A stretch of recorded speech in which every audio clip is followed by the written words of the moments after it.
Bu hadisə 1971-ci ildə İspaniyanın Əndəlüs vilayətində yerləşən Belmes adlı kiçik bir kənddə baş verib. Kənddə məskunlaşmış Pereira ailəsi sakit həyatlarını yaşamaqdaydı.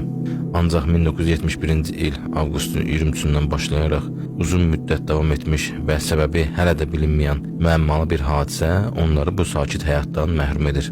Həmin gün evin xanımı Maria Pereira Gomez mətbəxin divarında qəribə cizgilərin yarandığını görür. Əvvəlcə bu cizgilərə fikir verməyən Maria, daha sonralar cizgilərin qəribə bir hal aldığını müşahidə edir. Qadın bu cizgiləri yox etmək məqsədi ilə divarları yuyucu vasitələrlə təmizləməyə çalışır, ancaq alınmır. Səhəri gün mətbəxə daxil olan Maria gördüklərindən şoka düşür və cəld əri Miguel'i çağırır. Divarda çox aydın olmayan insan sifəti şəkli yaranmışdı. Narahat olan ailə qonşularını bura çağırır və qonşuları da bunun insan üzü olmasını təsdiqləyir. Hətta qonşulardan biri bu şəklin kənddəki katolik kilsəsindəki şəkillərə bənzədiyini deyir.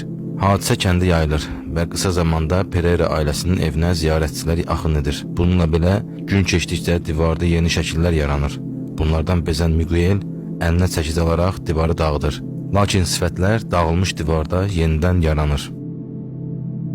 Bütün bunlardan xəbər tutan hökumət evdə tədqiqat aparmaq üçün mütəxəssislər göndərir. Pereira ailəsinə qalmaq üçün başqa bir otaq verilir. Şəkillər olan otaqda isə araşdırmalar aparılır. Araşdırmalar zamanı divardakı üzlərin hər gün daha da aydınlaşması və yeni üzlərin yaranması qeydə alınır. Mütəxəssislər ilk olaraq qonşuluqdakı gənc rəssamdan şübhələnir. Lakin divardakı rəsmlər üzərində aparılan araşdırmalar nəticəsində heç bir alət izi və ya material tapılmır. Problemin kökünü tapmaq üçün mətbəxi qazmağa qərar alırlar. Divar qazılır və bir müddət qazdıqdan sonra çoxlu sayda insan sümükləri tapılır. Lakin ən maraqlısı bu idi ki, tapılmış sümüklərin arasında heç bir kəllə sümüyü olmur.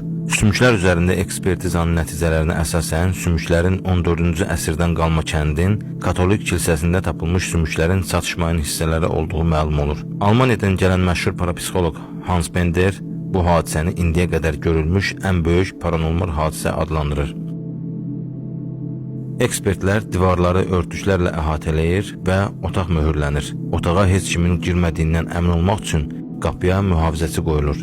3 ay sonra isə qapının möhürü açılır, örtüklər çıxardılır. Nəticə isə otaqdakı hər kəsi təəccübləndirir. Otaqda yeni üzlər yaranmış, əvvəlki üzlər isə daha da aydın şəklə düşmüşdü.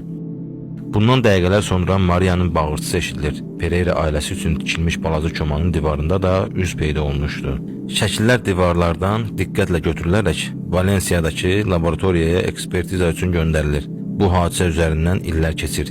Ekspertizalar nəticə vermir. Miguel Pereira vəfat edir və Miguel